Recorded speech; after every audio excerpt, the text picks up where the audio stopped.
the hunter versus the farmer. The hunter is eating what they kill. You got to hunt every day. If you don't hunt every day, you're not going to eat.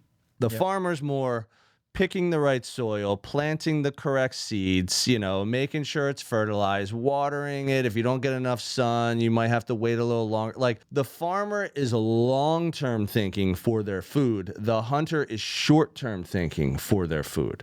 So if someone came to me and said, hey, I'm new in real estate, I'd want to understand what kind of mindset they have. Are you a little bit more the hunter mindset, or are you a little bit more the farmer mindset?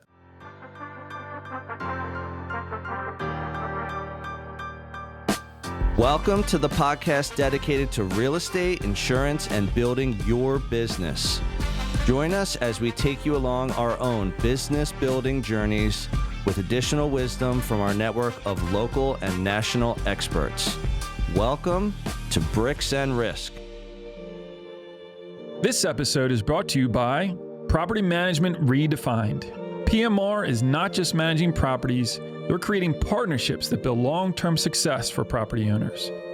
John and his team can be reached at manage@gopmr.com or by phone 267-753-6005. Tim.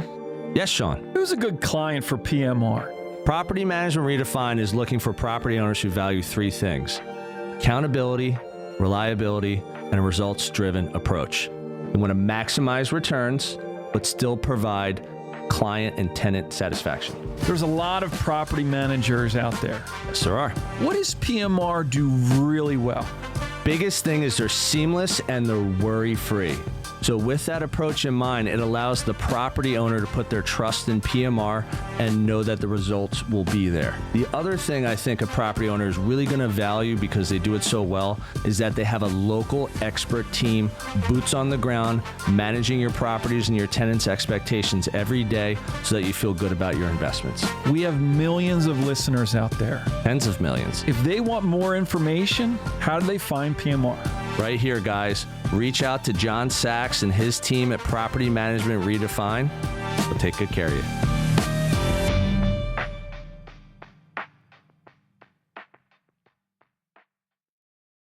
Hey, everyone. Welcome to another episode of Bricks and Risk. I'm Timothy M.G. And I'm Tim's co-host, Sean Mooney. Otherwise Moonee. Otherwise known as Moonstradamus. Correct. You had a Moonstradamus recently.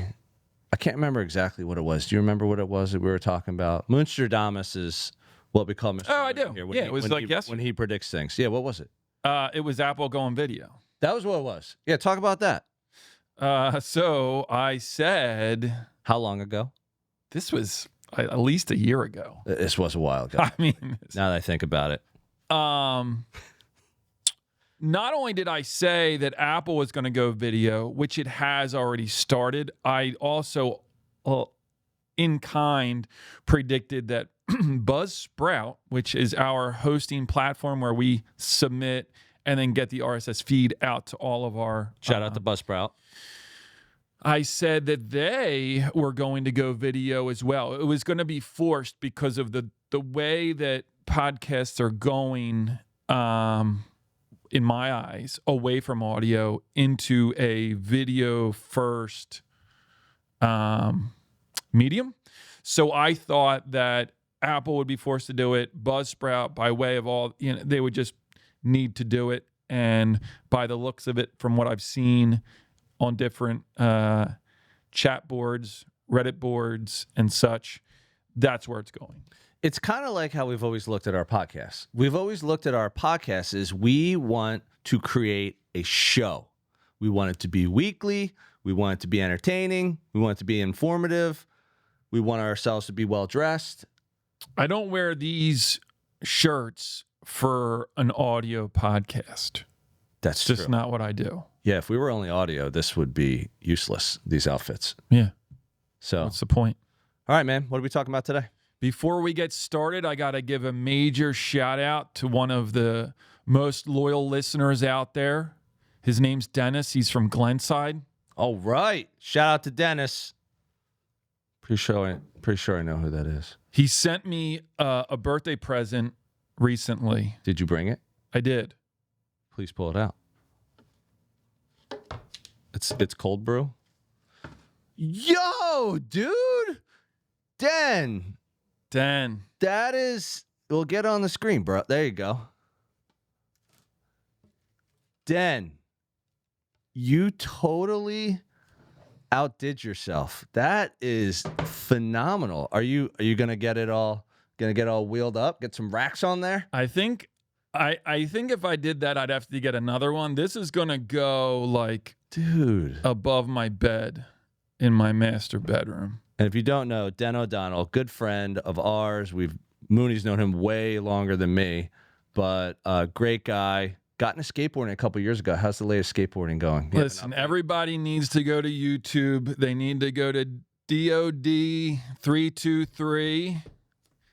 Check him out. Give him a follow. He's getting there. I follow it very. It's unbelievable. What a great gift. Yeah. Thanks, Den. Appreciate it, man. Yeah. So shout out to him. Thank you, Den. We appreciate all of the support. We do, my man. Thank you. All right, what we got today? Today we're going to be talking about how we're dicing our time up with our professional life, and two ways to go about it, two personality types in which you have some people that are like, hey, I'm willing to share my time, have at it within bounds, but and then other people that have this mindset that is, this is my time. I'm only going to do this if I get paid for it or if I'm getting something directly out of it. Yep. Which has kind of come up in a couple different instances for you and I with the show, within our businesses. Businesses for sure. So we just wanted to kind of dissect it and talk about the two different versions or two different approaches that people may have, when this stuff comes up. I'm going to quote this specifically as I have heard it many times in my life. That's not worth my time. And why I personally feel like saying that's not worth my time is a mistake in most instances. In some instances, it is true because you do have to value your time. I've said on other episodes, actually, I think it was on a guest episode I did, that time is your most valuable asset. So if time is your most valuable asset, we're all human beings. We all look at the same clocks. We all have the same calendar. We're all functioning the same way. We all function off of time. This is a great topic because it's like part of us is saying you have to be able to share, Correct. But then there's part of us that is like, no, like you have to protect your calendar and your clock and you have to sparingly give it out. So interesting to kind of go down this road because you have two different approaches, but kind of overlapping too. I think something that you were saying in the beginning is very relevant here. I don't want to spend my time on that because I'm unsure or I don't know what I'm going to get out of it. And let's keep this business focused because this is a business show. So it's kind of like when to spend the time, right, and when to not spend the time. Now, my personal belief is that most things, the high majority of things, are worth my time because I can really field that request up front. I'll give you an example. Someone reaches out to me and says, hey, I have this property. I don't know what to do with it. There's two different ways I can hit that as me as a business person. One, if it's a fixer-upper, there's the opportunity for us to buy the property, fix it up, and flip it. And then two, there's also the opportunity for me to go meet someone, advise them properly what's best for you, not for me, and say, it doesn't make sense to sell it to me for a flip because that is X. If you put on the open market, you're going to get much higher of a price, which is Y. Although there's commissions and things tied to it, there's fees, you're still going to make more money after fees if you list it on the open market. So that's a great example of me personally. Someone reached out, I have property to sell. There's always like a couple different ways to look at it, especially if it needs some work. And there's constantly people looking out for me and our development team to say, hey, I know this person. They have a grandma special. It's a fixer-upper. They inherited a property. It's their neighbor. They know their neighbor, and their neighbor needs to sell it because they need to move on. They downsize, move in Florida, like they just move into an apartment. And I will always take the time to at least have the conversation, feel it out. And it's like a 90% chance I want to meet this person in person. So is it that you're able to respond and then size it up and then advise? Like that's your approach? I think there's a difference between only using your head to justify what's worth your time or not, but then also utilizing your gut to justify what's worth your time or not. And honestly, I'm a gut guy. I always go with my gut. I go with my initial reaction to things. So I'm thinking less logically when most people come to me and say, I need this, I need that. Can you look at my property? Can you introduce me to Bill or Sally? Can you just give me a sense of what my place would rent for? I have no idea whether or not they even want to work with me, but I can use my gut to judge these things.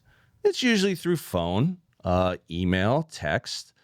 And then once I use my gut, I'm going to say like 90% of the time, I'm going to meet this person in person to help them get to where they're going. And so that's how I look at my time.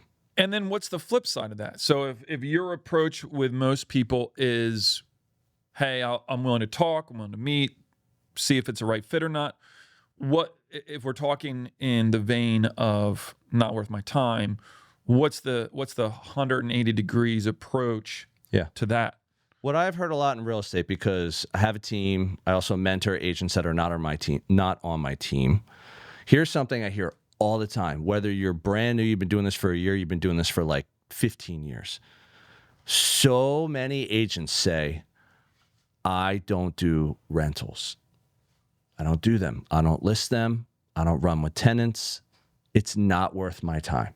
Yeah. And here's what I always say to them, because I still do a fair amount of rentals. Now, most of them are only for my preferred clients who have investments who need them rented from time to time. That's the high majority. So I've earned that over a period of 16 years. But the agents I feel like who say like, that's not worth my time, what are they looking at? They're saying, okay, I got to get a sign up. I got to get a lockbox up if it's a listing. I got to post it up on the MLS. Then I have to field all of these tenant requests who want to see this property. There might be 20 in the first day. There might be 100 in the first day. And therefore, they're almost looking at it just from like a financial standpoint.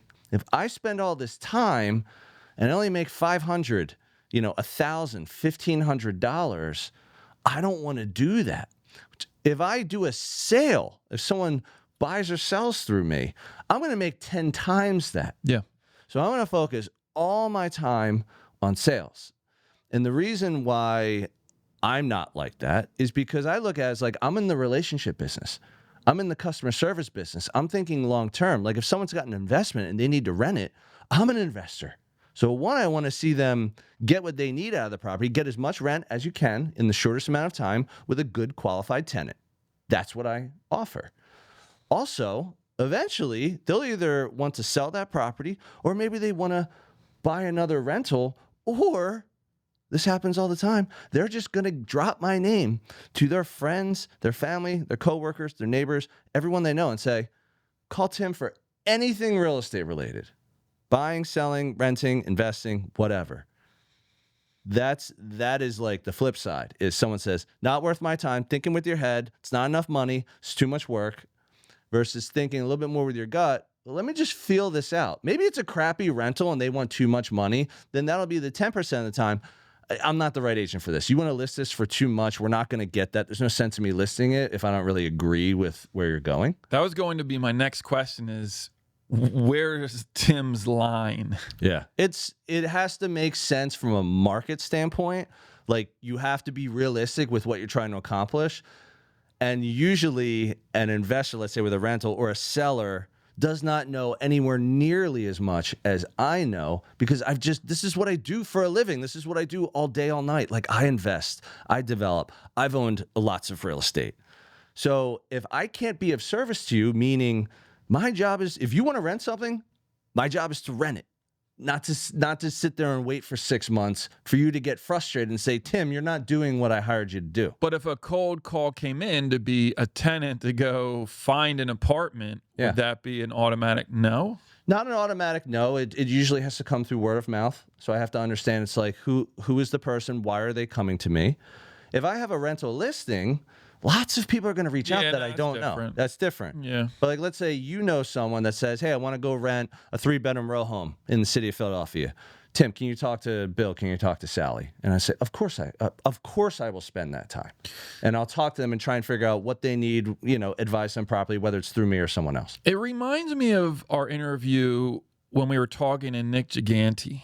And Nick spent his time developing leads, like I think at the time was either looking and searching out like developers or door knocking, like door to door. Shout out to Nick Gigante, by the way, bin swanger. Yeah. So I think like if he had the approach of like, that's not worth my time, the downside of it is he's not building like this awesome Rolodex of people that are in this market and are going to be buying, going to be selling, going to be like the downside of not worth my time. Obviously, there's positive to that in terms of like knowing, is this worth it? The downside or the unknown is like, man, what did these 100 conversations organically give me? And that's the unknown, but the value in that could be tremendous. Do you have an example? Maybe let's say someone else in insurance, another business owner, even like one of your employees, like where someone has kind of approached you with this is like, I really don't want to do that. Is basically what they're saying. That doesn't make sense to me. Is there anything, without naming names, is there anything that comes to mind for you where a scenario has come up in insurance where you're like, that's totally worth your time?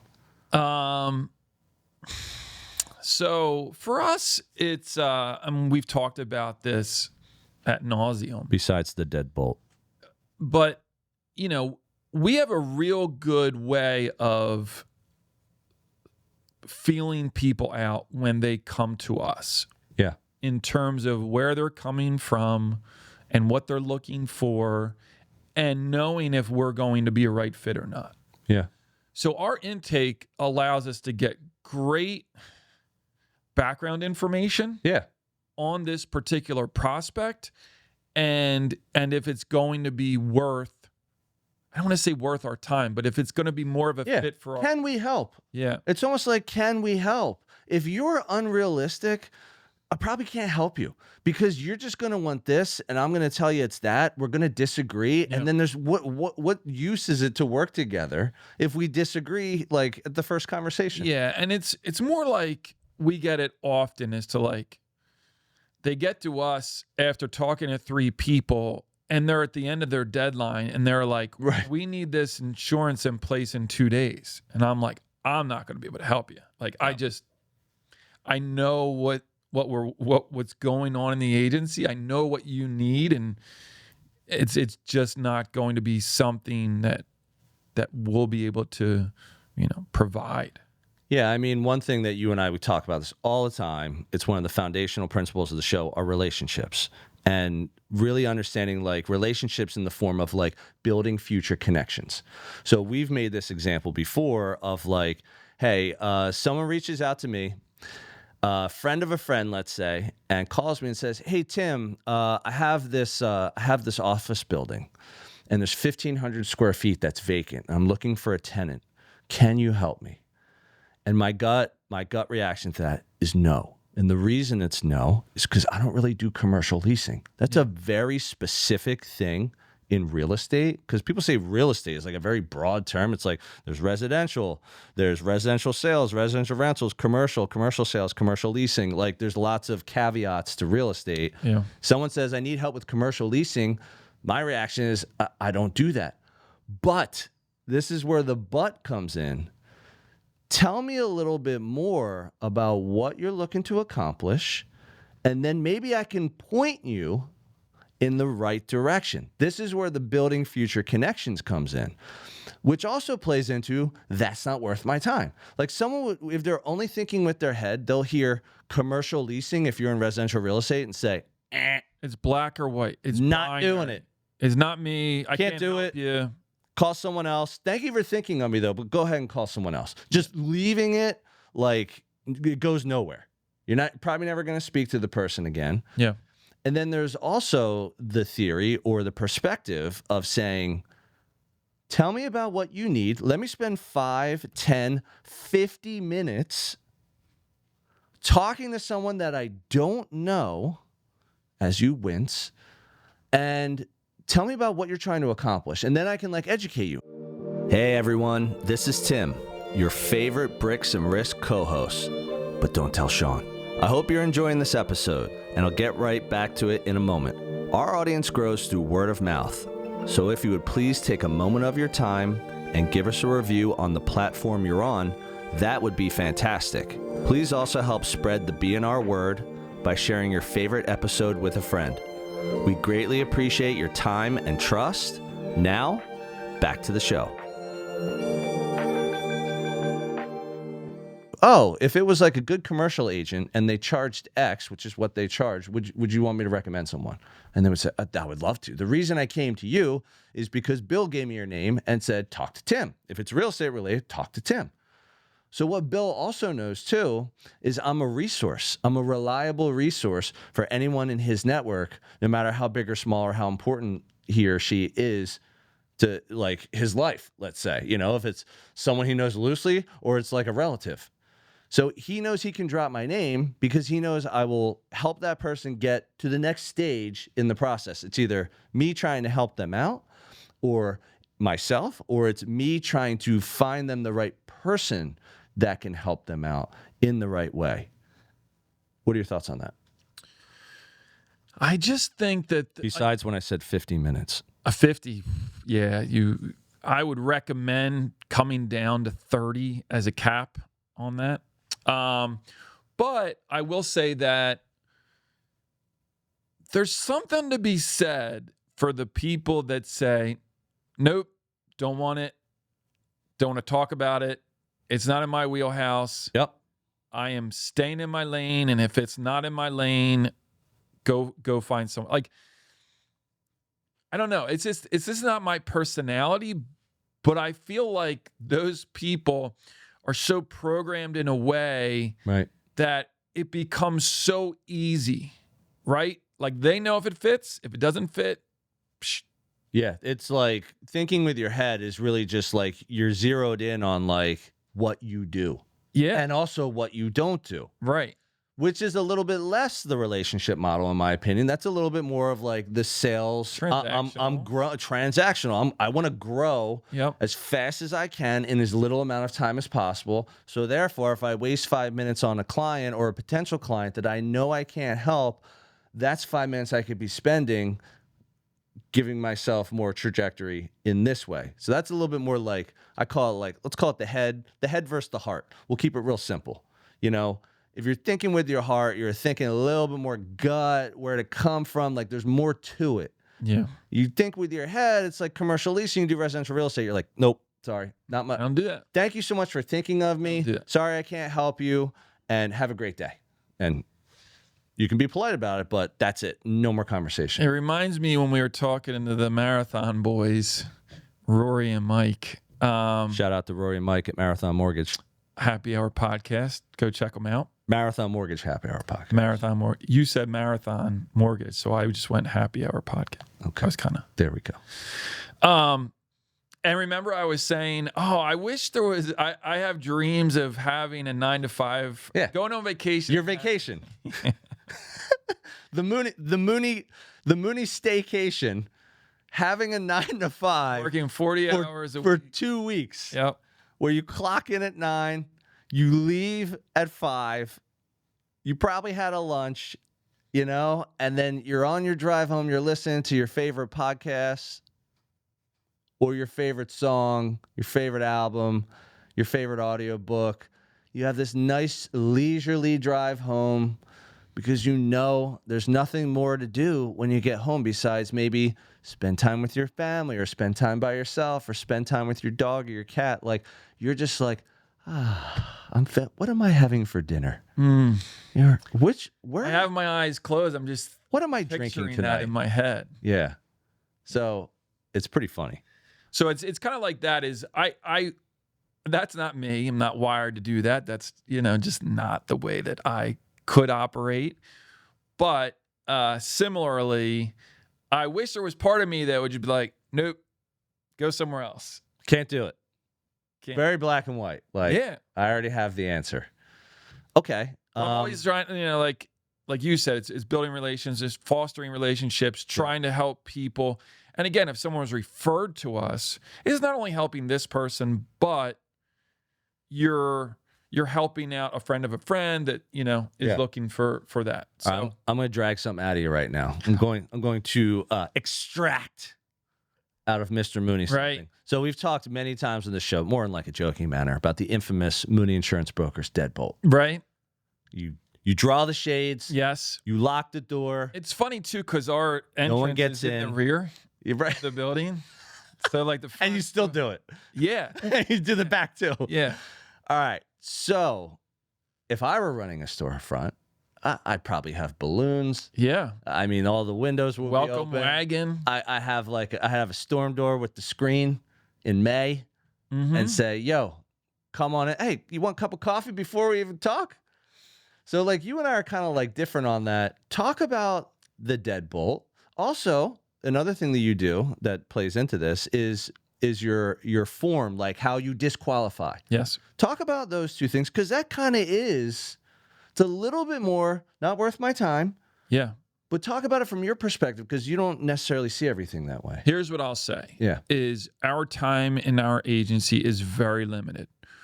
On a daily basis, we are doing a lot of servicing for a lot of clients. So the emphasis for us is we need to be at a heightened awareness of how our time is spent. Like an efficiency. Yeah. And so we've worked towards getting to a point where, and it's a balancing act, because the way that we look at it is we don't want our time spent on intaking the information. Right. We want to spend our time with a prospect or a client getting to know their specific needs and getting them the coverage that they need with a carrier that's best for them. So when let's just say you have 1 hour with the client. I don't want to spend 30 minutes on intake and 30 minutes on consultation. Uh-huh. I want to spend 10 minutes on intake and 50 minutes on consultation. Yeah, you want to save the bulk of your time to talk to them, to ask the right questions, to get to know them, to figure out if you can help them or not. So we've built our system, we've designed it specifically for that, right? If you come to our office, around the back, get in or try to get in, because you won't get in because it's deadbolt. So you got to knock on the door. We may or may not answer the door, depending on what we have going on that day. If you're locked in with your headset, you might not answer the door. That's partly by design.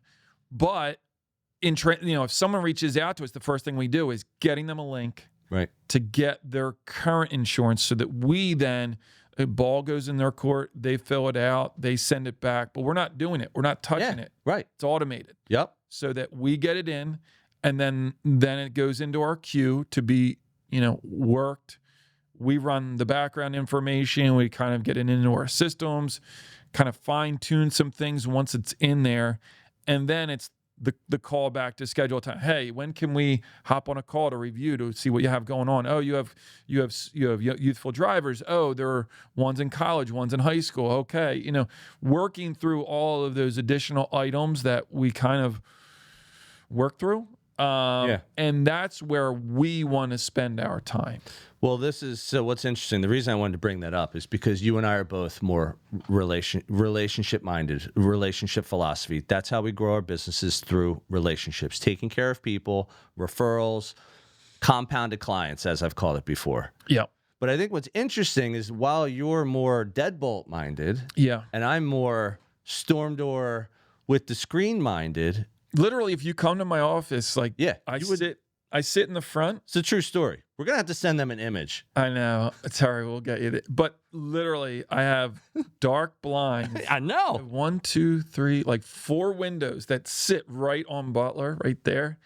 Always. Yeah. Never open. You don't want anyone to see. Not that I don't even want to see. I'm a light guy. So, like, I want it dark. Just as a working office, like how I work best is just in a dark space. Dark. Control the light with a dimmer switch. Yeah, from 1937. So that's part of it. We don't open the front door though. So like if someone knocks, they're not getting. I'm not coming to the door, and then if they go around back, is a 50% chance we'll answer. Well, let's do this. So as we've been getting better at every episode, is trying to give some actionable steps. Yeah. On the topic that we're discussing. So if the topic is that's not worth my time. Mm-hmm.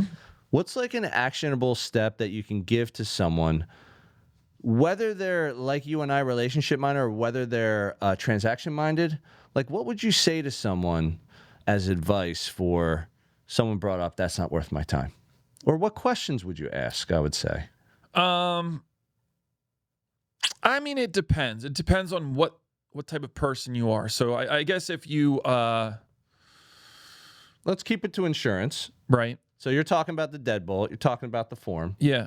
And another guy or girl down the street's running a brokerage and said, well, I'm not going to do that. It's not worth my time. Mm-hmm. And then you kind of like disagree with that for whatever reason. What advice would you give to him or her to say, you might want to look at it this way? Yeah. So I would tell them to look at their, revenue per account or household, however they want to do it. Yep. And then look at the time and really like do a digestible look at how much revenue are you making off of this, and really looking at where your time is spent with that client. And what I would say is kind of what I just said a couple minutes ago was really where is your time most, where should you be spending your time if you're allocating 1 hour per client? Yep. And where do you think that does the client want to sit on the phone and say, okay, you're at this address and, how many people are in the household and what's your liability limit? And, oh, do you have this covered? Oh, do you have any jewelry that you needed? Yeah. They don't want that. Right. I would just make the assumption that a client or prospect doesn't want to do that. Right. Are there agencies out there that are doing that? Absolutely. Absolutely. So what I would say is, number one, I would say, poll your clients. After you write the account, hey, this is the way we did it. Did you like that? Did you find value in that? And see what your clients' feedback is. Yeah. Because they're like, nah, like it seemed like a lot of time to just get some basic information, right? Yeah. And then you can start to customize how you want to direct your intake. That's great. So great advice. So that's what I would say is, just like we ask our clients, hey, do you like text? Do you like email? Do you like phone calls? And polling them to see what their preferred line of communication is. Yep. I would say, poll your clients, see what they like, see what they don't like about the intake. Oh, we use a specific intake form. It's very automated. Mm-hmm. The feedback that we get from most people is, wow, that was like so quick and so easy, and now you have everything you need. So, right. So that's the feedback that we get, and we kind of have doubled down on utilizing it to the point where it's like literally on our website, and we just like 2 days ago, we had 2 people just submit. Right. Never called, never emailed. Nope. They read enough or learned enough about you to be like, oh, this, I'll take, a couple minutes of my time. Yeah. Fill this thing out Yeah. because they seem like good people.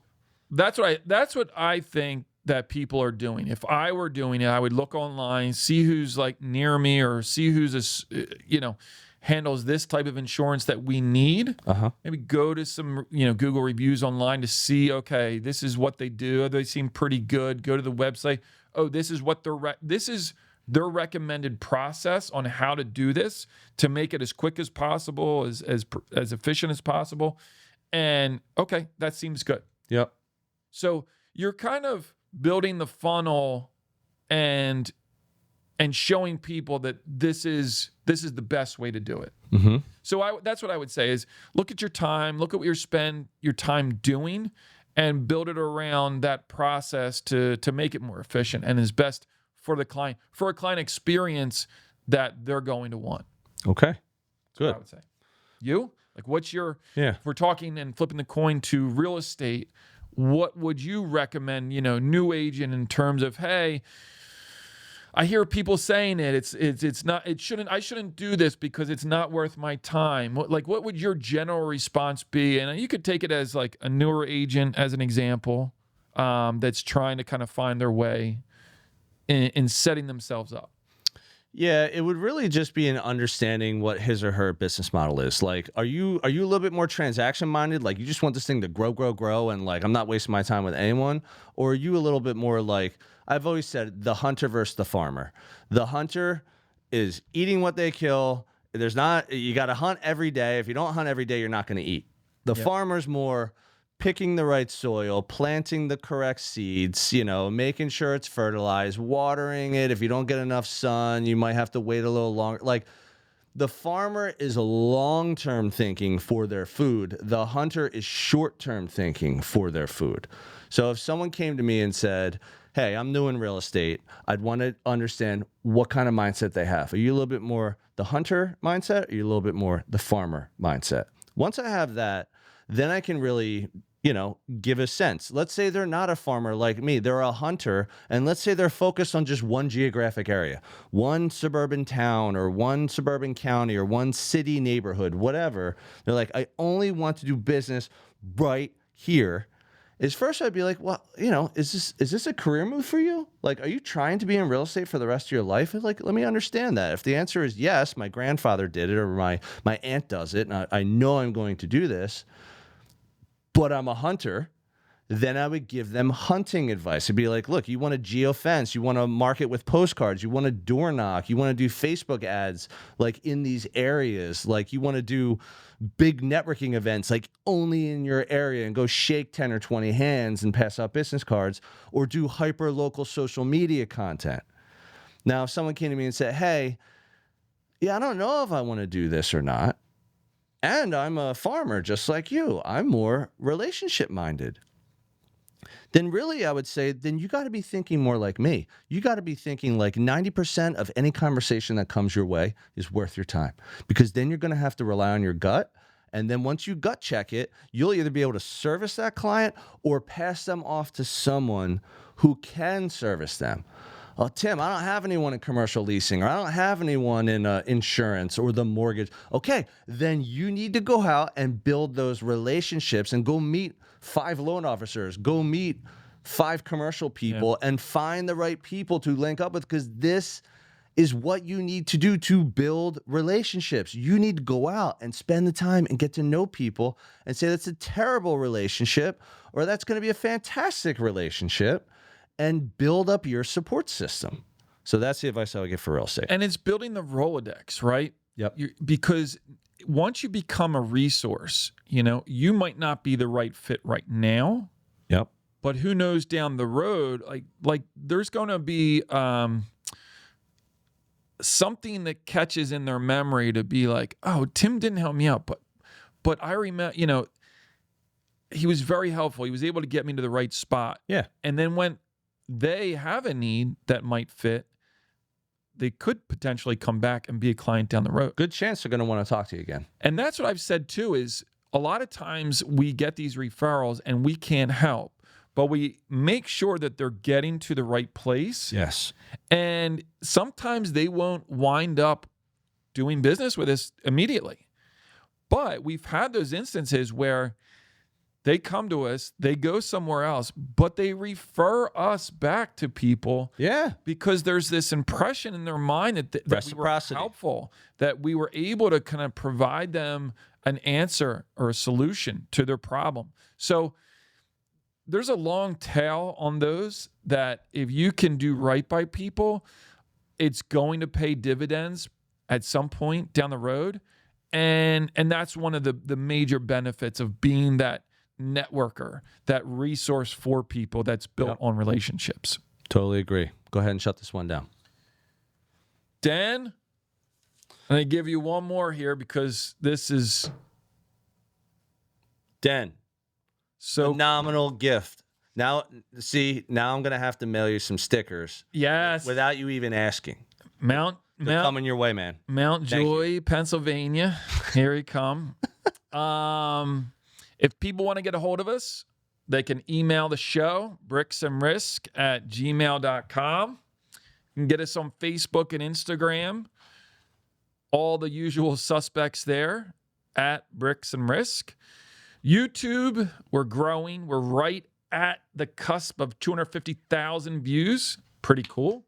Thank you, everyone. Or you can find us on LinkedIn and join the community. We're like 800 plus people in our community there.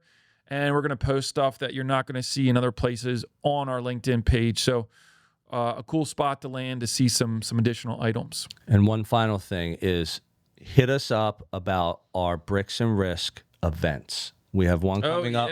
One coming up in June, likely. It's not firmed up yet, but send us an email text. It'll be happening in June. Yes, it will. So if people want to come out and join the show, come hang out. Join a great community of people to network and learn. Hit us up. Send us an email or get us a DM on the channels. That's all we have for this one, folks. Thank you for tuning in again to another episode of Bricks and Risk.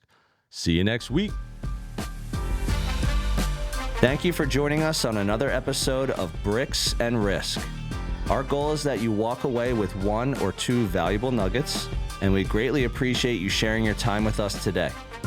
You can find all B&R episodes on Spotify, Apple Music, YouTube, and anywhere else you get your podcast content. Until next time, keep learning and keep growing.